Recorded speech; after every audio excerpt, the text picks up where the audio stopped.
আজকে মেনুতে ছিল আলু ভর্তা, যেটা আমি খুব বেশি ঝাল দিয়ে বানিয়েছি, আর ছিল ডিম ভাজা আর ডাল। তো আলহামদুলিল্লাহ আজকের খাবারটা কিন্তু অনেক বেশি মজার। আমি প্রথমে ভাত নিয়ে নিলাম, ভাতের সাথে একটু বেশি করে আলু ভর্তা মেখে প্রথম বাইটটা দিয়ে নিচ্ছি। কি যে মজা, কি বলবো, এত বেশি মজা লাগছে। আর আমি ভয়েস দিতে দিতে আমার আবার মনে যাচ্ছে যে আলু ভর্তা দিয়ে ভাত খাই। যাই হোক, আপনাদের সাথে একটা মজার ব্যাপার শেয়ার করি। একটা আপু আমাকে ইনবক্সে লিখেছে আমি নাকি যখন ভালো রান্না করি তখনই ভিডিও আপলোড করি, আর যেদিন ভালো রান্না করি না সেদিন ভিডিও আপলোড করি না, মানে খাবারের ভিডিও আপলোড করি না।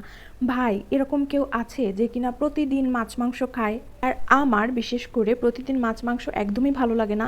আমার যদি বিভিন্ন রকম ভর্তা হয় তাহলে তো আর কথাই নেই, আমি প্রচুর পরিমাণে ভাত খেতে পারি। কিন্তু ভর্তা বানাতে আমার অনেক বেশি কষ্ট লাগে, এ কারণে আমি ভর্তাটা একটু কম বানাই। কিন্তু ভর্তা খেতে আমার ভীষণ ভালো লাগে। যাই হোক, সে আপুকে উদ্দেশ্য করে বলছি, এই যে আপু, আজকে আমি ভর্তা ভাতের ভিডিও দিয়ে দিলাম, এখন খুশি তো?